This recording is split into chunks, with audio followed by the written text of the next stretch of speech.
tem o túmulo dos Marinsek, tá? A família Marinsek, a primeira família aviadora do mundo. Tá? O Hamilton Marinsek, eles que doaram o terreno para construir o Ipanema Clube também, tá? Tem família em Jardinópolis, mas numa outra visita nós vamos passar a explicar um pouquinho mais sobre os Marinsek.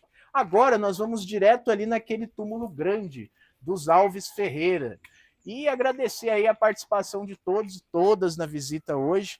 Nós vamos seguindo o especial Mês da Mulher e agora vamos conhecer um pouquinho mais sobre a história de uma família que teve uma mulher muito importante aqui para Ribeirão Preto. Nós vamos descobrir a história agora, tá? É esse túmulo aqui, ponto de parada. Vamos falar um pouquinho. Vamos lá, né? Só da gente chegar perto já impressiona, né? Ele tem mais de 6 metros de altura. Ele é gigante. E ele é o túmulo da família da Rainha do Café, aqui de Ribeirão Preto. Ribeirão Preto teve uma Rainha do Café. Teve rei do café também. Tiveram outros reis do café pelo país, principalmente pela região aqui. Mas nós tivemos a Rainha do Café aqui de Ribeirão Preto mesmo. Falar um pouquinho desse túmulo. Ele é todo trabalhado em mármore de Carrara, tem uma base de alvenaria, mas aqui para cima ele é trabalhado em mármore de Carrara também, que é o mesmo tipo de mármore que eu falei lá do túmulo da Dona Joaquina, o primeiro túmulo que a gente viu, né? Lembra? Mármore de Carrara, mais raro, branco, né? E ele é todo trabalhado nesse tipo de mármore. Ele tem nichos, né, com santos, anjos, tem São Pedro, Santo Antônio, Sagrado Coração de Jesus e de Maria e um Jesus menino. Só que hoje, né, ele está bem descaracterizado, né? Tá um pouco, né, descaracterizado aí do jeito com a ação do tempo. E essa obra é de 1898, tá? Feita pelo famoso marmorista italiano da época, o Carlo Barberi. O Carlo Barberi, falar um pouquinho da história dele também, ele está sepultado aqui no Cemitério da Saudade. Ele era um dos maiores marmoristas italianos da época aqui em Ribeirão. E lembra que eu falei que Ribeirão também figura no cenário internacional? Pois é, figura com a imigração italiana também, principalmente. O Carlo Barber, ele traz esse tipo de trabalho em marmoraria, né, aqui para Ribeirão Preto, lá no final do século XIX, quando ele vem para o Brasil, lá da comuna dele da Itália, né, ele morava lá, imigra aqui para o Brasil e começa a vender os serviços de marmoraria, principalmente funerária. E ele instala o ateliê dele aonde é a atual Biblioteca Sinhá Junqueira.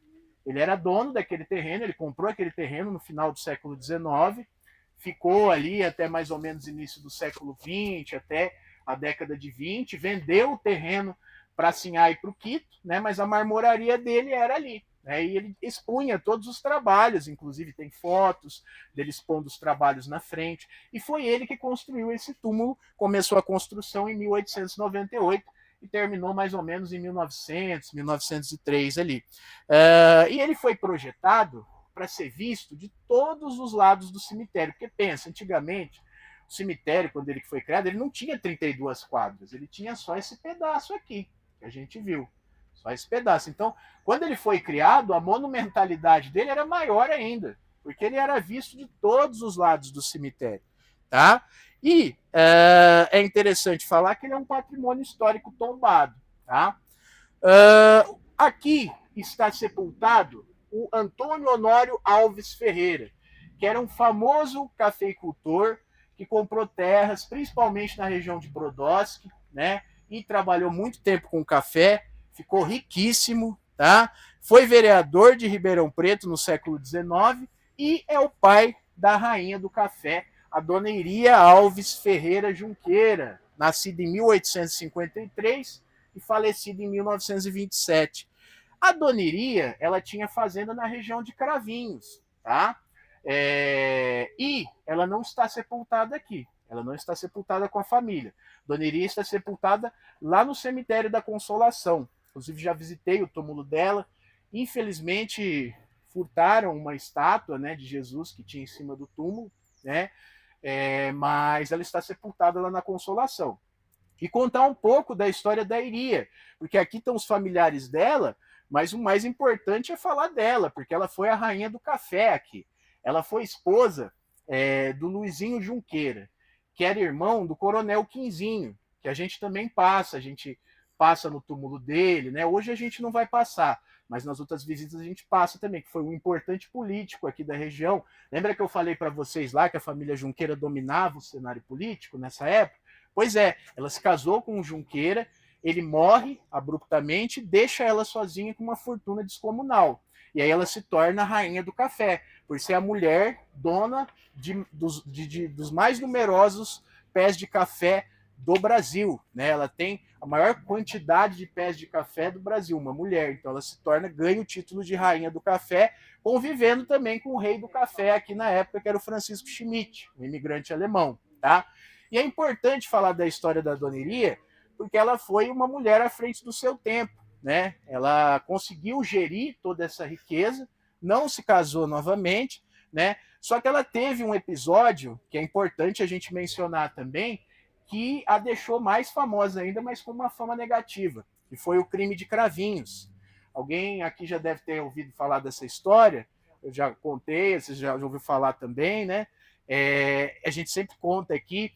O crime de Cravinhos, ele foi basicamente o seguinte. Lembra que eu falei que ela tinha fazenda na região de Cravinhos? Pois é. E ela tinha uma filha. Essa filha, ela casou-se com um francês chamado Alphonse de Foge. E eles foram para a França na época da gripe espanhola. E a filha dela morre de gripe espanhola. Aí é feita todos os translados, né? Ela é sepultada, né? Foi feita todas as homenagens. E aí, 1 ano, 2 anos depois, o Alphonse de Forge vem lá da França aqui para o Brasil requerer parte da herança de direito dele da época, porque ele foi casado com a filha da Iria. E ele se hospeda na fazenda, né, na região de Cravinhos, era bem na divisa de Cravinhos com Ribeirão, e ficava num bairro que se chamava Espraiado. Tanto que o crime também foi conhecido como o crime do Espraiado. Esse crime de Cravinhos também na época era conhecido como crime do Espraiado por conta do bairro. E ele se hospeda na fazenda da Iria e, misteriosamente, no dia seguinte, ele é encontrado morto, né, num pântano, num brejo, né, sem os olhos, sem as orelhas, sem parte da face. Então, foi registrado isso em jornal, inclusive no óbito. Então, pense, foi um crime, assim, muito chocante para a época. Se hoje a gente vê uma coisa dessa na rua, a gente já fica chocado. Imagine lá em 1920, que foi quando aconteceu o crime, né? E aí houve toda uma investigação policial, constataram que provavelmente teria sido a Dona Iria, porém ela, com as questões legais, conseguiu se safar disso, só que ela foi exilada lá em São Paulo, ela chegou até a ser presa, só que ela foi exilada em São Paulo, né, mudou para lá, até por isso talvez que ela esteja sepultada lá na Consolação. E morreu 5 anos depois, 6 anos depois de acontecer o crime. Tá? Mas ela chegou a ser presa, chegou a ser denunciada, né? Chegou a se fazer um esquema de defesa para ela com os figurões da época. O Camilo de Matos participou, por exemplo, o Fábio Barreto, que é o prefeito que está sepultado aqui também, que era advogado, participou na época. Os Junqueira, né, se uniram para defender ela e conseguiram a absolvição. Mas ficou claro, né, que a morte adveio dela ali por conta da questão do genro, né, que queria uma parte da fortuna. Mas é importante a gente dizer também que muita gente queria a Iria fora do jogo, né? Porque pense, naquela época, hoje, né, uma mulher com poder já incomoda, né, muita gente. Imagine naquela época, vários fazendeiros, né, praticavam coisas ilícitas, praticavam crimes, né, e que nunca foi descoberto. Né? Mas ela conseguiram fazer até derrubar e manchar a imagem da Dona Iria. Não estou pondo panos quentes, mas é legal a gente também pensar nessas questões. Mas isso não tira a importância que a Iria teve para a região de Ribeirão Preto e para alavancar a economia de Ribeirão, porque o café ele modificou a cidade de Ribeirão. Ribeirão era um arraial, e quando o café e a ferrovia veio, se transformou numa cidade muito grande, né? E que hoje a gente tem aí até como capital do agronegócio. Né? E isso advindo tudo de lá atrás. Foi o café e a ferrovia que trouxeram isso. E a Dona Iria teve uma participação muito grande nesse progresso ribeirão-pretano. Tá? E lembrando, ela não está sepultada aqui. Nós aproveitamos esse túmulo da família para falar um pouco da história dela, tá bom? E tem a foto dela no card da visita. Ela é uma das mulheres lá que a gente colocou no card da visita que circulou. Tá? Tem fotos dela no arquivo? Tem pouquíssimas fotos, mas tem alguma coisa. Dona Iria era conhecida também como coronel, né? Apesar dela ser uma mulher, ela tinha poder de coronel aqui na cidade, né? E mandava e desmandava também junto com os parentes de Junqueira e os outros rivais, né? Francisco Schmidt, Veiga Miranda, enfim, que a gente vai falar um pouquinho também aqui, tá bom? E vamos para o próximo ponto de parada agora, falamos um pouco da Dona Iria, e agora nós vamos falar de guerra novamente. Vocês já estão vendo que tem um obelisco ali da Primeira Guerra Mundial, né? Nós falamos da Segunda Guerra já, do soldado Moacir, né, das Febianas, e agora nós vamos falar um pouquinho da Primeira Guerra, que foi onde Ribeirão figurou mais, né, mais do que a Segunda Guerra. Vamos falar um pouquinho aqui deste obelisco maravilhoso aqui que nós temos da Segunda Guerra, da Primeira Guerra Mundial, perdão. Segunda nós vimos lá o oficial Moacir. Veja que tem até o capacete aqui, trabalhado em mármore também, para simbolizar, né? E tem uma pomba ali em cima também, ó. É um bom ponto, né? E vamos começar falando um pouquinho que esse aqui é o obelisco em homenagem aos combatentes italianos da Primeira Guerra Mundial da Sociedade Dante Alighieri. A Sociedade Dante Alighieri é uma sociedade destinada a imigrantes italianos, criada lá no início do século XX, né, final do 19, início do 20, e que tem até hoje essa associação. Ela fica localizada lá no centro. Inclusive, eles têm uns registros lá da Primeira Guerra, tem placa lá no museu deles, no acervo deles, perdão. Não sei se é muito acessível, mas existe a Associação Dante Alighieri até hoje. E o que eu quero dizer para vocês, começar a dizer, que mais ou menos aqui em Ribeirão Preto, 100 moradores foram lutar na Primeira Guerra Mundial, tá? Pela Itália. E 10, mais ou menos, estão sepultados aqui no obelisco e tem as homenagens, tá? Por quê? Porque eles eram associados da Dante Alighieri, tá? Então eles estão sepultados aqui. Os outros, alguns sobreviveram e ficaram lá na Itália, outros morreram, né, e ficaram por lá também, outros voltaram e foram enterrados em outros locais, tá? Mas aqui é o obelisco da associação. E eles são imigrantes que vieram para o Brasil trabalhar nas indústrias e lavouras de café, que a pedido do rei italiano Vítor Emanuel III, tiveram que voltar para a Itália para batalhar. Eles eram imigrantes, ou seja, eles eram italianos. A Itália estava presente na Primeira Guerra Mundial e eles tiveram que voltar para servir a pátria deles, né? Muitos voltavam também pelas condições ruins de trabalho, a gente tem que dizer. Aqui as condições de trabalho para os imigrantes sempre foram bem ruins, né? E alguns queriam se livrar desse engodo também, né? Porque o governo vendia que ia ser uma maravilha os caras virem trabalhar aqui. Aí quando eles chegavam, eles viam que não eram bem assim, né? Que não era bem assim. Então eles queriam se livrar também disso e às vezes voltar para a terra, reencontrar e lutar pela pátria propriamente, tá?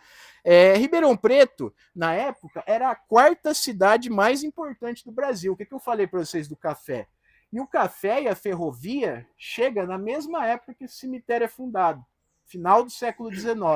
Então a cidade desponta, a cidade vira um polo cafeeiro mundial. Eu falei para vocês, né, que Ribeirão também figura no cenário internacional. Na época, Ribeirão era o principal exportador de café do mundo, tá? Porque aqui tinha o rei do café e a rainha do café. E os dois eram aqui de Ribeirão Preto, né? Então tinha muito pé de café aqui na região, tá? Então era a quarta cidade mais importante do Brasil e era considerada como capital mundial do café, né? E o país se envolveu na guerra, né? O Brasil se envolveu na guerra por conta também do café, porque os alemães eles estavam afundando navios mercantes carregados de sacas, cheios de sacas de café sendo perdidos no mar. E aí o Brasil foi esse um dos motivos também, junto da pressão popular. Ribeirão pressionou também, a Câmara dos Vereadores fez moção para o Brasil entrar na guerra, as pessoas iam para a Praça 15, né, pedir para o Brasil entrar na guerra também, e até que o Brasil entra, né? E esses soldados, eles saíram segundo essa obra aqui, até mostrar para vocês, ó, isso aqui é um livro produzido por um historiador chamado Max Wagner, que é com o nome Ribeirão Preto e a Primeira Guerra Mundial. Tá? E ele vai contar todo o contexto do país envolvido na Primeira Guerra e vai falar do contexto ribeirão pretano também. E ele diz que na época, quando os combatentes saíram, fez-se uma festa ali na Praça 15, com fanfarra, com banda, né, dando as boas sortes para eles na guerra. Né? E por conta, né, do café, como eu disse. A Alemanha estava afundando navios com sacas de café brasileiros, inclusive aqui de Ribeirão Preto, café vindo daqui, e aí entra-se na Primeira Guerra Mundial. E essas 100 pessoas vão lá para lutar nos campos italianos. É interessante mencionar também, eu falei para vocês da Dona Iria, a rainha do café, e citei o Francisco Schmidt. O Francisco Schmidt, na época, ele era o homem que tinha o maior número de pés de café no mundo, e era aqui de Ribeirão Preto. E ele era imigrante alemão. E ele sofreu uma decadência muito grande durante a Primeira Guerra. Por quê? Dívidas, primeiro, muitas dívidas. Quem é muito rico tem muitas dívidas, porque tem que fazer os empreendimentos, comprar terras, né? Então eles acabam ficando muito endividados com algumas companhias. E a segunda coisa é que ele era alemão, né? E o Brasil estava em guerra também contra a Alemanha. Só que o Francisco Schmidt, ele já era acostumado aqui com o Brasil, veio criança aqui para o Brasil e construiu toda a sua riqueza aqui no Brasil. Ele teve que fazer até uma defesa na Câmara, assinar uma moção, né, dizendo que ele era a favor do Brasil entrar em guerra contra a Alemanha e que ele se considerava brasileiro, que os filhos dele eram brasileiros, que ele construiu tudo que ele tinha aqui. Né? Mas, apesar disso, a população não gostou muito, né? não se sentiu muito confortável. E aí ele entrou numa decadência e teve que se mudar para São Paulo também. Ele decidiu, estava doente já, beirando a falência, né? Com essa decadência da Primeira Guerra, porque também afetou a produção de café. Pensa, na época, o maior comprador de café do Brasil era a Alemanha. Então, cortar a relação diplomática com esse país significava uma grande quebra na economia também. Então, ele entrou nessa decadência e mudou para São Paulo. Ele não está enterrado aqui, ele está enterrado lá na Consolação também, igual a Dona Iria. E o Francisco Schmidt. E apesar dele ter feito essa moção na Câmara, falado, ele não conseguiu se livrar dessa decadência. Tá? Mas é interessante que a gente tem essa história de Ribeirão Preto ligada à Primeira Guerra Mundial também. E foram vários combatentes que não se sabe, né, por onde eles se encontram, a não ser esses que estão sepultados aqui. O autor do livro, ele fala do bisavô dele, o Ambrósio Zumelo, que ele conseguiu ir para a guerra, voltou aqui para o Brasil. Só que lembra que eu disse para vocês no outro túmulo lá da Segunda Guerra? Às vezes as pessoas ficam com a cabeça muito cheia, muito trauma na guerra. E o Ambrósio Zumelo, segundo Max Wagner aqui, ele volta da guerra, tem problemas de saúde mental, rasga todos os diplomas que ele ganhou da guerra, joga fora a medalha e vai morar nas beiras do Rio Pardo, vivendo de caça e pesca. E ele pega uma febre amarela e morre e é enterrado numa vala comum, segundo o historiador Max Wagner, falando do próprio bisavô. Tá? Então, apesar de ter essas honrarias aqui a alguns, muitos também ficaram no esquecimento. Tá? Mas foram soldados valorosos, e a gente conta com esse obelisco aqui em homenagem a eles da Primeira Guerra Mundial, tá bom? Quem quiser saber mais, tem esse livro lá na Biblioteca Cia Junqueira, na BSJ. Só pegar, eu peguei de lá, ó, e está disponível para retirada, qualquer um pode retirar lá, tá bom? E vamos seguir viagem dentro de uma sepultura, que é o mausoléu da maçonaria. Vamos lá, entrem aqui.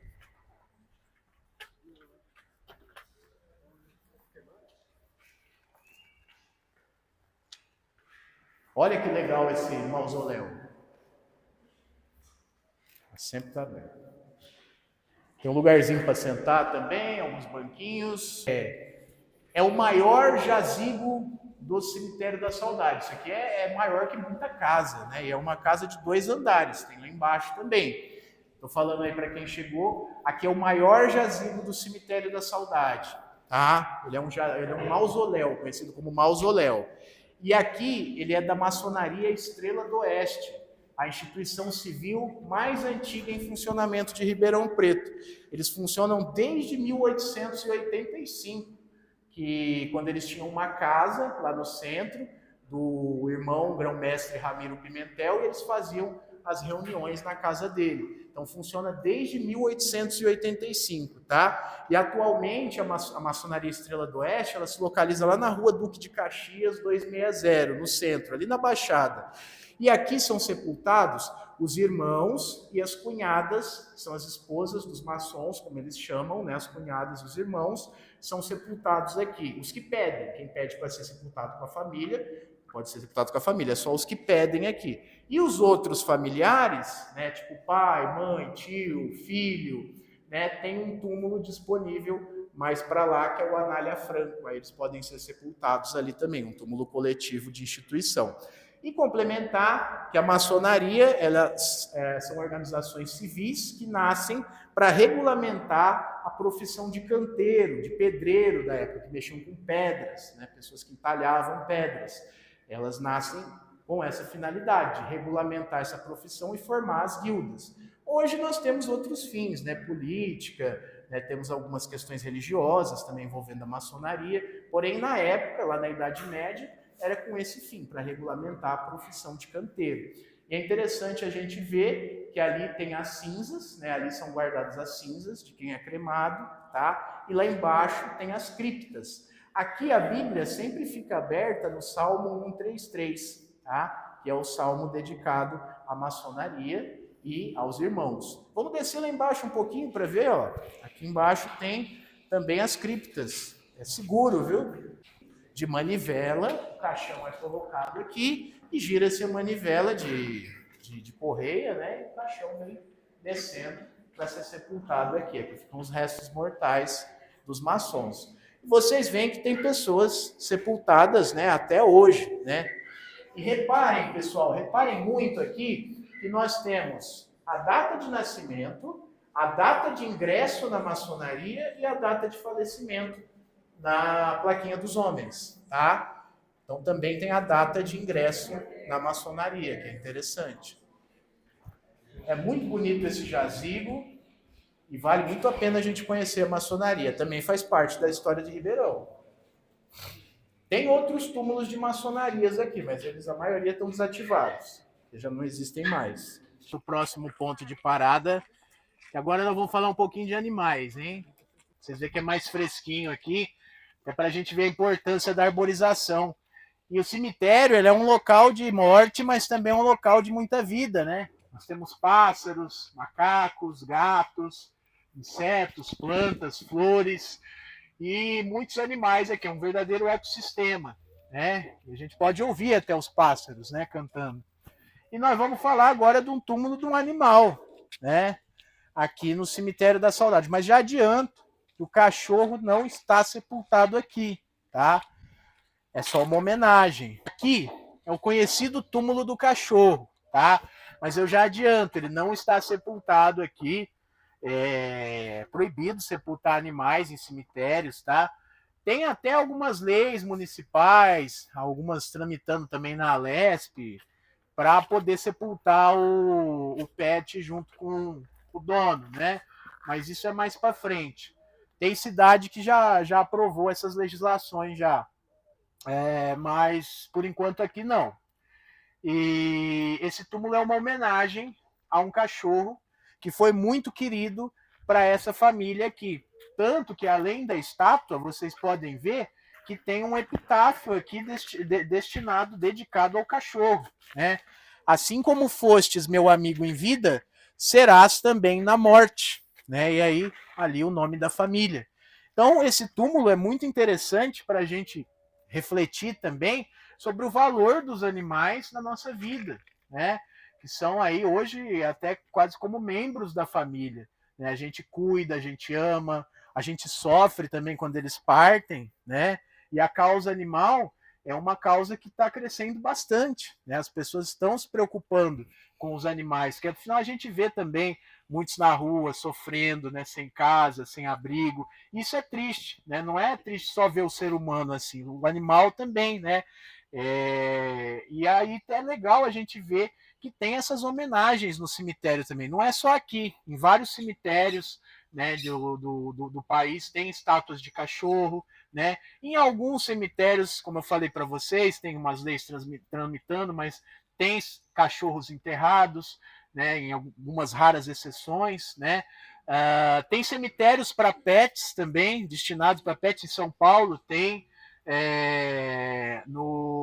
na ilha de Paquetá tem um cemitério também para pet, tem uma ala de pássaros, né? Que você pode sepultar o seu pássaro também, na ilha de Paquetá, lá no Rio de Janeiro, tá?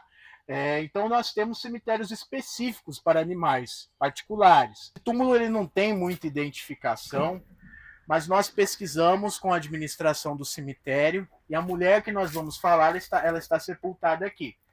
É o túmulo da família Stoeder, né? Stoeder. E nós vamos falar aqui da Geni Palmeiro de Toledo Pisa, né? Que é a Geni de Toledo Pisa Stoeder, que é o nome da escola. Vocês já ouviram falar dessa escola estadual aqui? Então tem essa escola, Geni, e a Geni está sepultada aqui, né? E esse Stoeder, ele é o sobrenome, ele veio, né, do seu nome de casada, porque o nome de solteiro dela é Geni Palmeiro de Toledo Pisa. Não se tem exatamente a data de falecimento dela nos registros, mas ela nasceu em 1912. Aqui também a gente vê que é um túmulo que não está com muito cuidado, né? Não tem plaquinhas, nada, então não é possível a gente pesquisar mais sobre ele. A gente entrou nos registros, tentou achar os registros de óbito, achou só os de nascimento, né, e os de casamento, porém não achou os de óbito. Mas confirmamos com a administração e ela está sepultada aqui, tá? E ela casou-se em 1933 com Valdemar Kessibin Stoeder, que era filho de imigrantes, né, europeus. Ela foi filha do Vespasiano de Toledo Pisa e de Cora Palmeiro de Fontoura, tá? E o que a gente sabe sobre a dona Geni até o momento é que ela foi uma grande professora aqui na cidade de Ribeirão Preto, no século XX. E ela ganhou o nome da escola, né, na escola estadual, que fica no Jardim Presidente Dutra. E uma curiosidade é que seu último irmão vivo faleceu em 2006, aos 84 anos. Então, ela é uma mulher do século XX, que foi professora, contribuiu para a educação aqui em Ribeirão, né, ganhou o nome de uma escola, né, e está aí aberta também a novas pesquisas. Conforme vai passando o tempo, a gente vai pesquisando mais sobre a dona Geni e trazendo mais informações para vocês nas próximas visitas, tá? Mas ela está sepultada aqui. E o interessante a gente ver, né, a gente pensar que os nomes das localidades por onde a gente passa, as ruas, onde a gente estuda, né, onde a gente se diverte, onde a gente frequenta, são as pessoas que provavelmente estão sepultadas aqui, né? E que dá para a gente encontrá-las, localizar com a ajuda da administração, principalmente, e depois pesquisar mais sobre a vida delas. E isso também, a falta de informações, pessoal, denota-se uma história de Ribeirão, infelizmente, baseada apenas nos homens grandes, né? Quando a gente vai falar de homens, a gente tem uma vasta documentação e vastas informações, muitas vezes, né? Nem todos, né? Não vou dizer que são todos, mas a maioria que a gente pesquisa, a gente encontra coisas muito facilmente. Agora, das mulheres, é um pouco mais difícil da gente encontrar, não tem tanto registro, né? E aí eu deixo os questionamentos no ar para vocês, né? Por que será que acontece isso? Aqui nós estamos diante também de outra mulher muito importante para a história de Ribeirão Preto, tá? Que é a Amélia dos Santos Musa. Alguém já ouviu falar desse nome? Amélia dos Santos Musa, também, né, nome de escola estadual. Eu já dei aula lá em 2022, inclusive. E a Amélia dos Santos é o nome de solteiro dela. O Musa veio do casamento com o senhor Antônio Musa Filho, tá? Ela nasceu em Bananal, na cidade de Bananal. E eles se casaram em 1908, lá numa igreja no Brás, em São Paulo. E tiveram mais de 7 filhos. Uma delas também foi professora aqui em Ribeirão.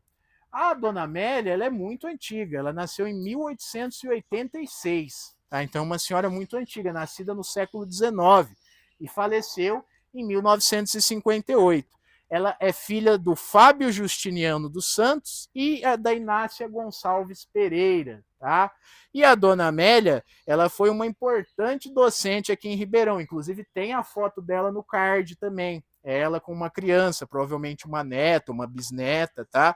E ela deixou um grande legado para a educação da cidade, sendo homenageada com o nome de uma escola estadual. E ela está sepultada ali, como vocês podem ver, né? Tem a plaquinha dela aqui, Amélia dos Santos Musa, nascida em 23 de 11 de 1886 e falecida em 25 de 11 de 1958. Olha que coincidência, no mesmo mês, 2 dias depois só, né? Só que anos depois. E é legal a gente falar também do legado que as mulheres deixam para a educação. Muitas mulheres no século XX assumiram a profissão de professora e educaram centenas de pessoas aqui na cidade, né? Milhares de pessoas passaram pelas mãos dela e a gente aprende muito, né? Com a profissão de educador e educadora, né? Então o legado das mulheres para a educação é muito grande também. E a dona Amélia está sepultada aqui, provando que é uma importante personagem para a história de Ribeirão Preto. Seguindo para o próximo, hoje nós vamos ali pela rua principal. Aqui nós estamos diante de um dos milagreiros do cemitério mais antigos aqui de Ribeirão Preto, que é o Dom Giovanni Rabaioli. Ele é italiano, ele é um imigrante italiano. O Dom Giovanni, ele é da congregação de São Carlos, né, que chamavam de escalabrinianos na época. E ele é um italiano que veio supervisionar a instalação da ordem aqui no Brasil e aqui em Ribeirão Preto. Porque nessa época as ordens de religiosos vinham para outros países para se instalar e professar a fé. E os calabrinianos vieram para cá, para Ribeirão Preto, e ele veio para fazer a supervisão. Ele mudou para Ribeirão no ano de 1909, prestou serviço na igreja mais antiga que a gente tem de pé, que é a Santo Antonino Pão dos Pobres, ali na Avenida Saudade, que está passando por um processo também de tombamento, possível restauro, né? E ele prestou serviço também para a Santa Casa, localizada aqui nesse bairro, e para fazendas de café. O que ele fazia? Ele dava catecismo para os filhos de imigrantes, principalmente italiano. Porque pensa, os imigrantes vinham falando italiano de outro lugar, numa terra que eles não conheciam, o pessoal falando tudo português aqui. E aí eles gostavam de se sentir em casa um pouquinho também. Então, o jeito dele fazer isso era fazer catecismo italiano, missa em italiano também, ele fazia tanto nas fazendas quanto na igreja. Santa Casa dava extremunções também. Então ele veio para trabalhar com a fé desses imigrantes, né? E também para expandir ela aqui pelo Brasil, né? Só que com 37 anos ele morre de uma maneira muito dolorosa e abrupta. Ele estava num cavalo e ele sofreu uma queda. Aí ele caiu e morreu, né? Com 37 anos apenas, lá em 1913. E aí que começa a história dele como milagreiro. Por quê? Os milagreiros, eles. Lembra que eu falei para vocês que tem o menino Zezinho lá, que a gente não foi no túmulo, por causa de questões, né, de estruturais, né? Mas aqui na Saudade nós temos pelo menos uns 6 túmulos de milagreiros. Em vários cemitérios pelo Brasil tem esses milagreiros também, tá? Que são o quê?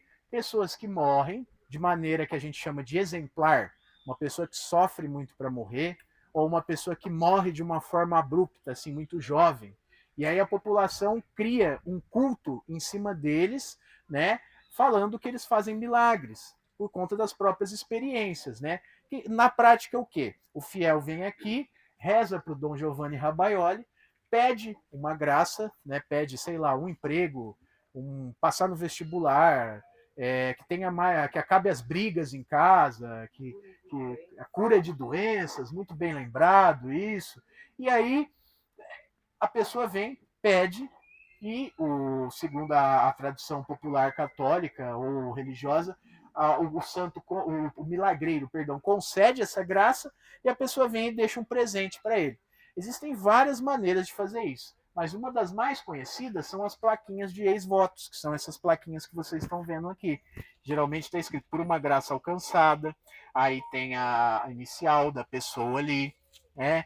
E aí eles vão colando no túmulo e é o número de graças que o Dom Giovanni aí concedeu, tá?